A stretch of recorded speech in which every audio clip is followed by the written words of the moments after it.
Next topic of chapter 14 is air pollution. Okay, what is the meaning of pollution? Pollution means any undesirable change occurring in nature. कोई भी nature में कोई भी ऐसा change जो nature के लिए अच्छा नहीं होता है उसको हम क्या बोलते हैं? Pollution. Okay. And pollutant, things that cause pollution, कोई भी चीज़ जो पॉल्यूशन के लिए रिस्पॉन्सिबल होती है, जो पॉल्यूशन को क्रिएट करने के लिए रिस्पॉन्सिबल होती है, हम उसको क्या बोलते हैं? Pollutant. Okay. And there are 4 types of major pollution. First is air pollution, second is water pollution, third one is soil pollution, and fourth one is noise pollution. Okay, these are 4 major types of pollution. So let's discuss air pollution. Air pollution. Air pollution may be defined as an undesirable change in the physical, chemical, or biological characteristics of the air that harms human life and other living beings. Means so air में कोई भी जो undesirable change होता है, चाहे वो physical change हो या केमिकल चेंज हो या एयर के बायोलॉजिकल कैरेक्टर्स में जो भी चेंजेस होते हैं, अनडिज़ायरेबल चेंजेस जो ह्यूमन बीइंग्स के लिए और लिविंग बीइंग्स के लिए अच्छे नहीं होते हैं, हार्मफुल होते हैं, तब हम उस एयर को क्या बोलेंगे? Air pollution. Okay.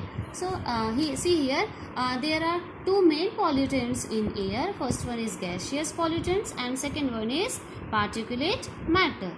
Okay, in gaseous pollutants, these gases are responsible for air these gases are main pollutant for air pollution. First is carbon dioxide gas, carbon monoxide gas, sulfur dioxide gas, and these are 3 nitrogen oxides.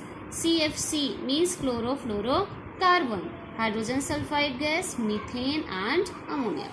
These are gaseous pollutants. Okay, and second one is particulate matter. In particulate matter, like dust, falling grains, stone dust, or radioactive rays.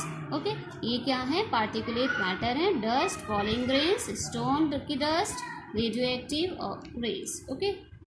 Major sources of air pollution. These are major sources of air pollution. Means these are main pollutant that cause air pollution. First is radioactive elements, second is industrial waste influence. means जो भी industry से waste निकलेगा, waste material निकलेगा, वो भी क्या करेगा?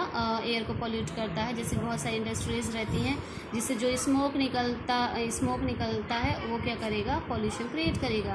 Pesticides and insecticides. Pesticides means जो भी पेस्ट को किल करने के लिए जो केमिकल्स यूज़ किए जाते हैं, they are known as pesticides. And insect को किल करने के लिए जो पेस्ट केमिकल्स यूज़ किए जाते हैं, they are known as insecticides. And ये भी क्या आएंगे? जब ये केमिकल्स को हम क्रॉप के ऊपर क्या करते हैं? स्प्रे करते हैं पेस्ट और इंसेक्ट से बचाने के लिए, तो इनकी जो ड्रॉपलेट्स रहती है इस केमिकल की, वो एयर में मिक्स होंगी और पॉल्यूशन को क्रिएट करेंगे. Next is automobile exhaust. Means जब ऑटोमोबाइल्स व्हीकल्स, गाड़ियाँ जब रोड पे चलती है तो क्या होता है कि उनसे भी स्मोक निकलता है और वो स्मोक क्या करेगा? एयर में जाके मिक्स होगा.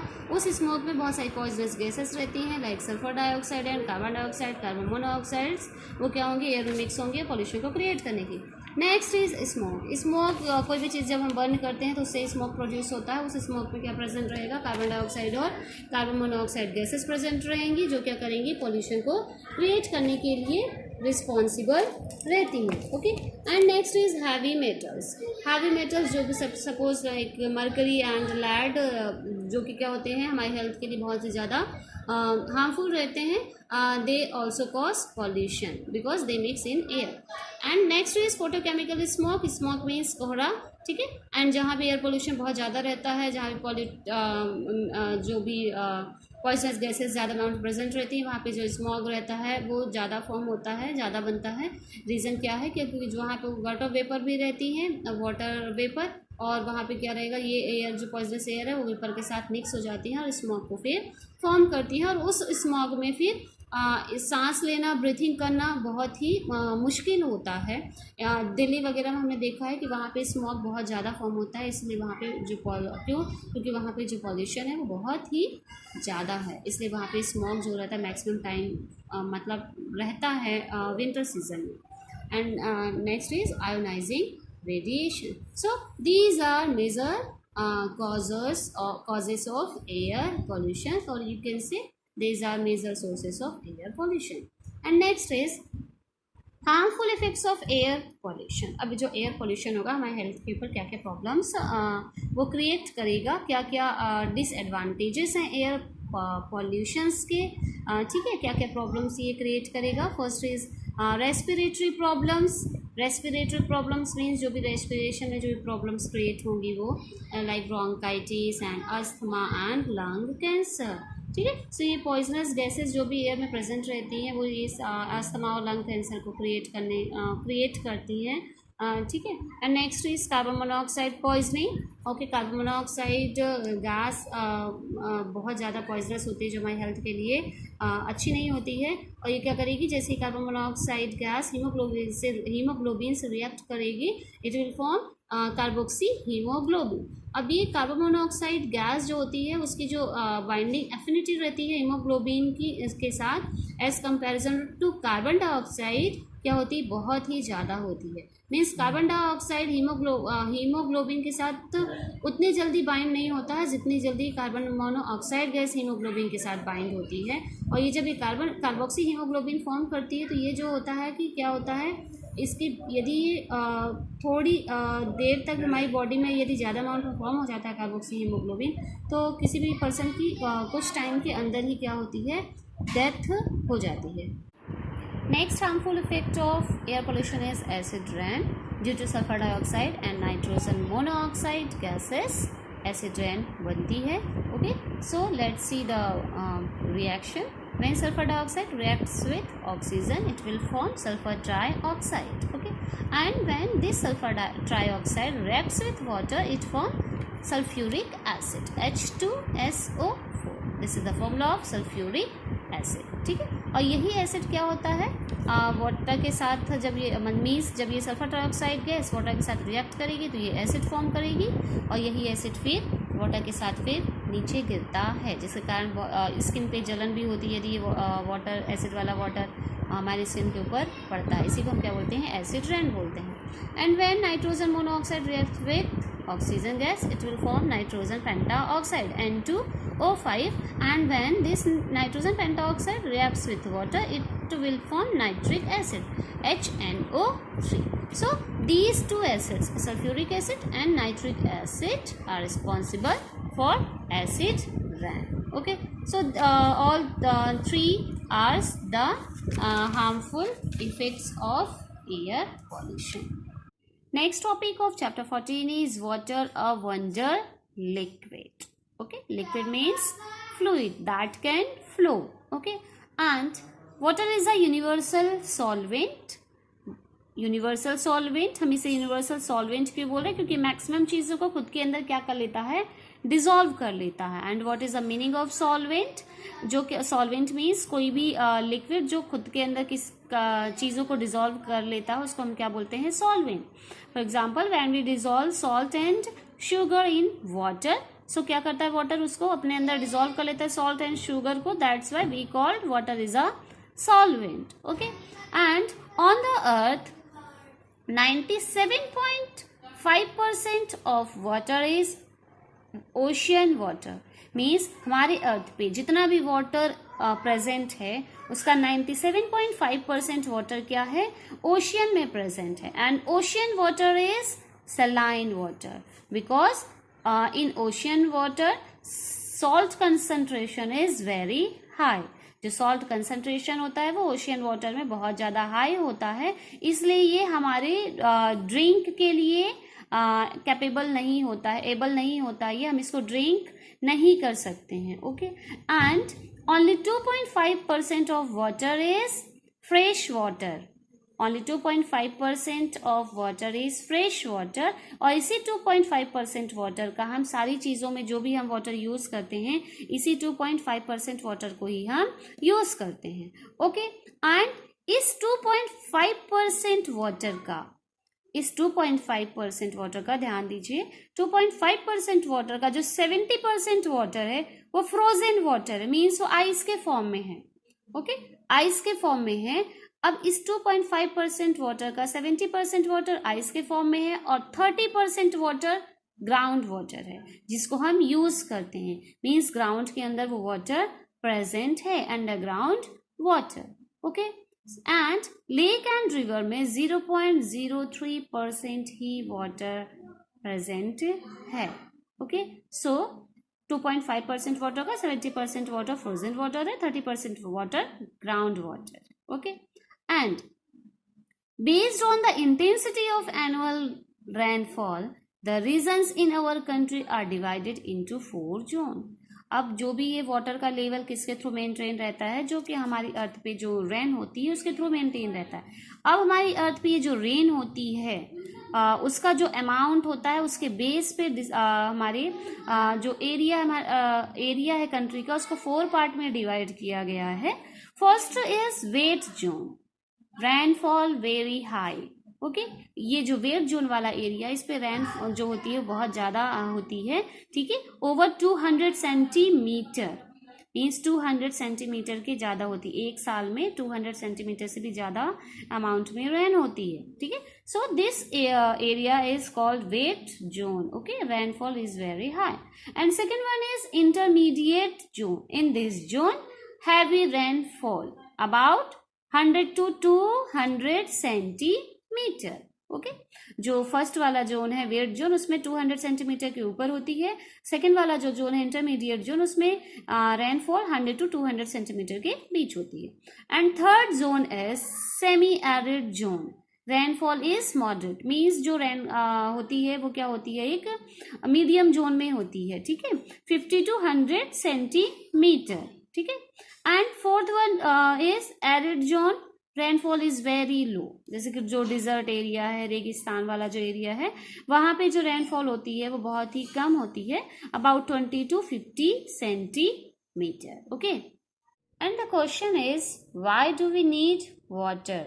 ओके, हमें वाटर की रिक्वायरमेंट क्यों होती है।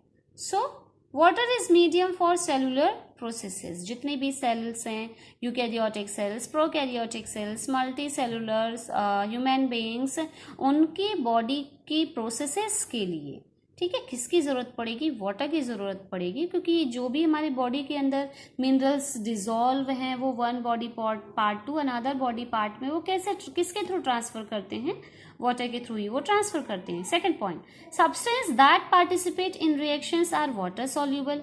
जो भी हमारी बॉडी के अंदर रिएक्शंस हो रही हैं उसके जो सब्सटेंस रिएक्शंस में पार्टिसिपेट करते हैं वो भी वाटर में डिजॉल्व रहते हैं, वाटर सोल्यूबल रहते हैं। ओके, सो सब्सटेंस को डिजॉल्व होने के लिए वाटर मीडियम रिक्वायर्ड है।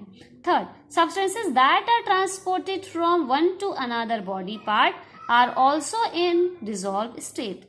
जो भी सब्सटेंस हमारी बॉडी में एक बॉडी के एक पार्ट से दूसरे पार्ट में ट्रांसफर हो रहे हैं वो सब्सटेंस भी किस में डिजॉल्व हैं, वाटर में डिजॉल्व होते हैं। सो substances that are transported from one to another body part are also in dissolved state.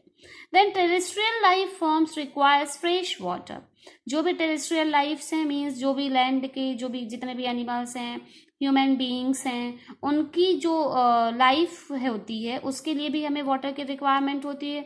Drinking के लिए, प्लांट्स जो प्लांट्स भी अवेलेबल होते हैं उनके लिए भी, और जो भी ह्यूमन बीइंग्स हैं उनके लिए भी वाटर की रिक्वायरमेंट होती है। As they are intolerant to salty concentration. अब जो टेरेस्ट्रियल एनिमल्स हैं वो क्या करते हैं, हम सॉल्टी वाटर तो ड्रिंक करते नहीं, हम फ्रेश वाटर ड्रिंक करते हैं। मैक्सिमम जो वाटर है वो ओशियंस में प्रेजेंट है, तो वो क्या है, सॉल्टी वाटर है। और हमें जो टेरेस्ट्रियल एनिमल्स हैं उनको क्या चाहिए होता है, फ्रेश वाटर चाहिए होता है, क्योंकि हम सॉल्टी वाटर को कंज्यूम नहीं कर सकते हैं बिकॉज सॉल्ट कंसंट्रेशन उसमें बहुत ज़्यादा हाई होता है। And last, Other activities also requires water for irrigation, sewage disposal, washing, utensils and clothes. और जो अदर एक्टिविटीज़ भी हैं ह्यूमन बींग्स की, लाइक इरिगेशंस के लिए, sewage disposal, washing utensils, clothes को भी वॉश करने के लिए हमें वाटर की रिक्वायरमेंट होती है। And then availability of water decides, अब जो वाटर हमारे पास अवेलेबल है वो क्या क्या डिसाइड करता है। वाटर मीन्स किसी भी एरिया में जो वाटर का अमाउंट प्रेजेंट है, परसेंटेज प्रेजेंट है, वो क्या क्या डिसाइड करता है। First, number of individuals of each species in a particular area. अब जो वाटर जहाँ पे जिस एनिमल्स को उनके अकॉर्डिंग यदि वाटर जहाँ पे ज़्यादा अवेलेबल रहता है, जिस एनिमल्स को मीन्स ज़्यादा वाटर चाहिए, तो वो वहाँ पे पाए जाएंगे जहाँ पे वाटर का कंसंट्रेशन ज़्यादा होगा, और वो एनिमल्स जिनको वाटर की रिक्वायरमेंट ज़्यादा नहीं होती है वो वहाँ पाए जाएंगे जहाँ वाटर का कंसंट्रेशन लो होगा। सो जो वाटर होता है वो diversity of life forms means diversity को भी डिसाइड करता है कि वहाँ पे कितने एनिमल्स की डाइवर्सिटी क्या है, प्लांट की डाइवर्सिटी क्या है, कितने टाइप के वहाँ पे प्लांट्स, कौन से प्लांट्स पाए जा रहे हैं, किस टाइप के एनिमल्स पाए जा रहे हैं, ये भी वाटर की कंसंट्रेशन पे डिपेंड करेगा। Soil and temperature also helps in this decision.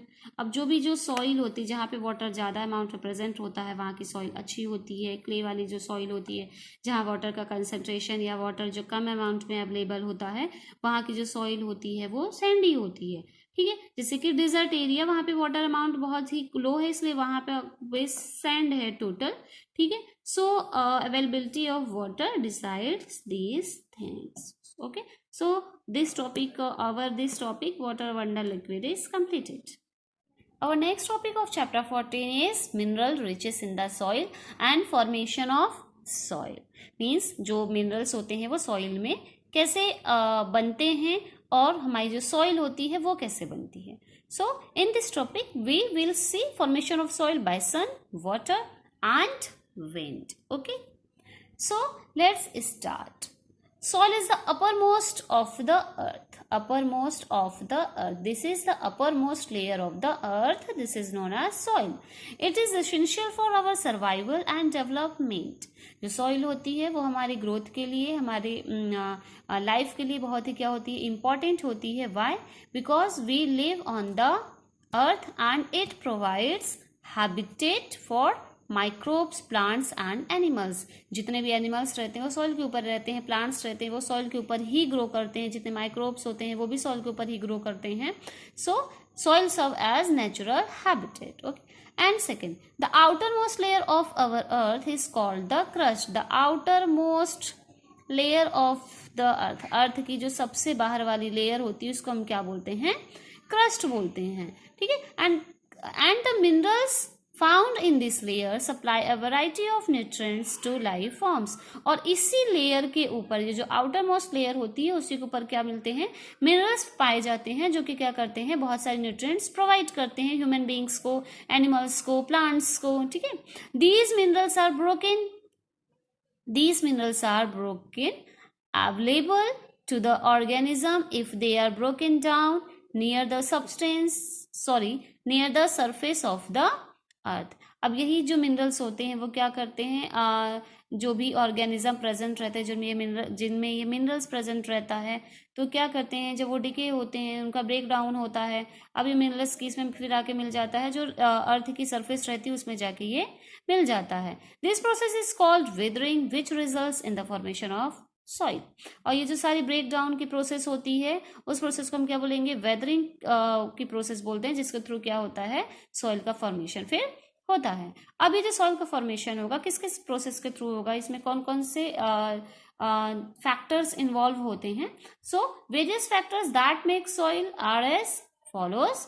First one is sun, second one is water, and third one is wind, and fourth one is living organism. So first is sun. Let's see. This is sun and it provides sunlight. Okay, and when sunlight comes on the earth, जब sunlight क्या पड़ेगी, अर्थ पे आएगी, और अर्थ पे जो rocks होती हैं, चट्टानें होती हैं, उनके ऊपर जब ये पड़ेगी तो ये जब रेडिएशंस पड़ती है तो क्या करेगी, हीट प्रोवाइड करेगी किसको, रॉक्स को, अब ये रॉक क्या होगी, हीट होगी। जब रेडिएशन इसके ऊपर पड़ेगी रॉक हीट होगी, और जब रॉक हीट होगी तो क्या होगी, वो एक्सपेंड होगी, मीन्स फैलेगी। ओके, एक्सपेंड होगी, और जब एक्सपेंड होगी मीन्स इनके बीच में क्या फॉर्म हो जाएंगे, फिर क्रैक्स फॉर्म हो जाएंगे। क्या फॉर्म होंगे, क्रैक्स फॉर्म होंगे। और ये जो प्रोसेस होती है वो डे टाइम पे होती है। क्रैक फॉर्मेशन की प्रोसेस रॉक्स के बीच में डे टाइम पे होती है। व्हाई, बिकॉज जो सनलाइट रहती है वो कब हमें मिलती है, डे टाइम पे ही मिलती है। And see at night time, night time पे क्या होता है कि टेम्परेचर बहुत ही लो रहता है। उस टाइम पे जो सन की रेडिएशन रहती है वो अर्थ पे नहीं पड़ती है। एट नाइट टाइम जो रॉक्स रहती है वो कॉन्ट्रैक्ट हो जाती है, मीन्स उनके बीच का जो स्पेस है वो कम हो जाता है। ठीक है, तो एट नाइट टाइम जो रॉक्स होती है वो कॉन्ट्रैक्ट होंगी। सो ये जो प्रोसेस है वो क्या होती है, डे टाइम और नाइट टाइम ये प्रोसेस चलती रहती है। फॉर्मेशन ऑफ क्रैक्स और कॉन्ट्रैक्ट की जो प्रोसेस होती है रॉक्स के बीच में वो चलती रहती है।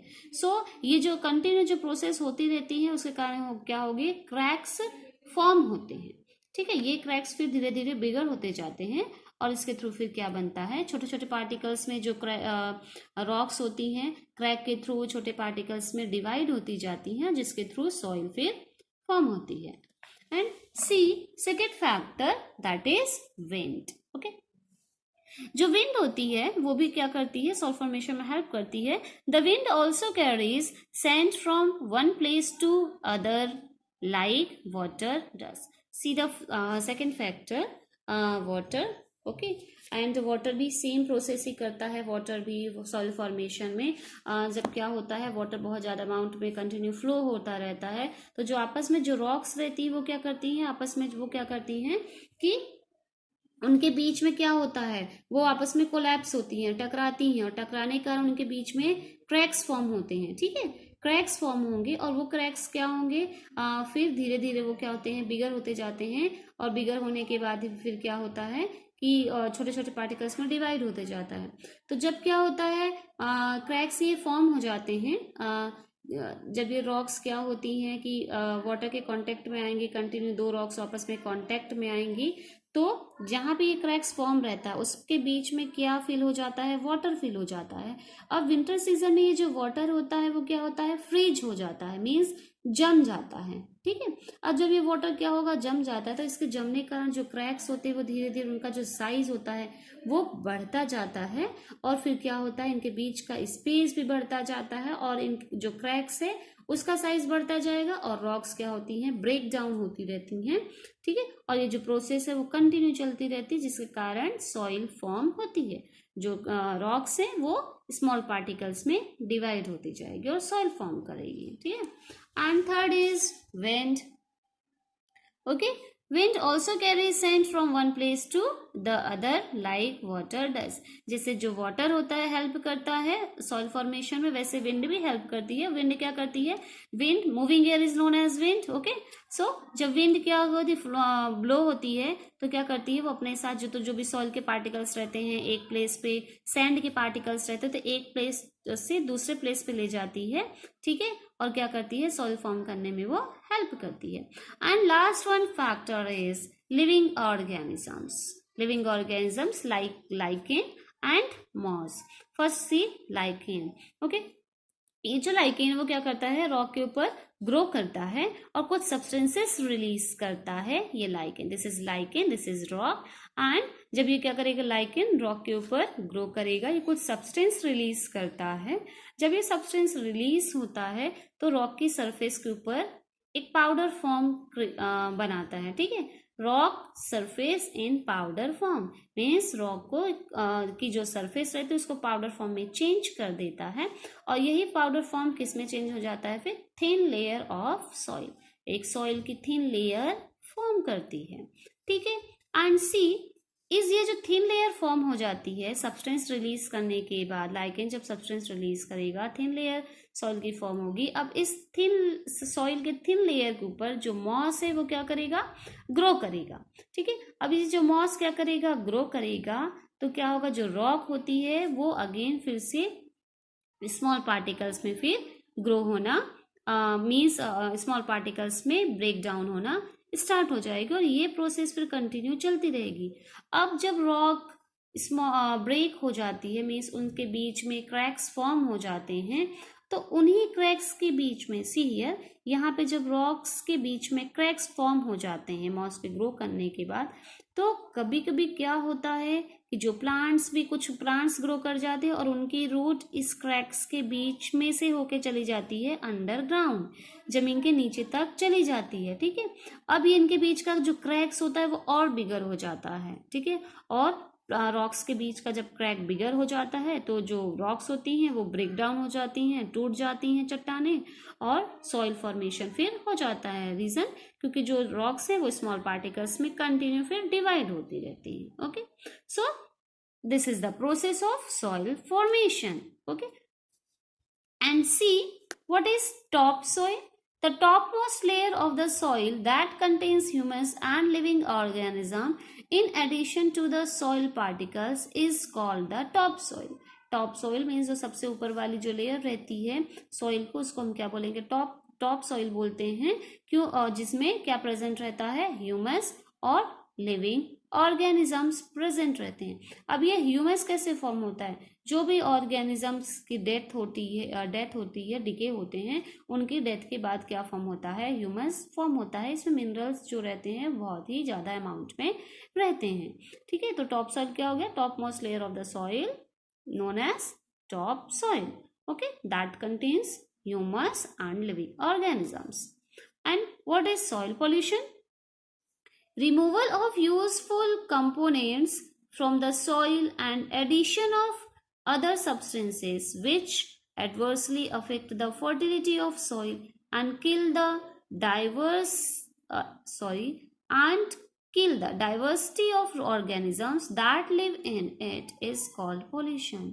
मीन्स हमारे सॉइल के ऊपर जो भी यूजफुल कंपोनेंट प्रेजेंट रहते हैं, यूजफुल चीज़ें जो प्रेजेंट रहती हैं, मिनरल्स जो प्रेजेंट रहते हैं, तो वो चीज़ें जो इसकी इन सबको डिके करते हैं, मिनरल्स को जो भी कंपोनेंट्स प्रेजेंट होते हैं उनको क्या करते हैं, उनको लॉस करते हैं। मीन्स क्या करते हैं कि सॉइल की फर्टिलिटी को क्या करते हैं, डिक्रीज करते हैं।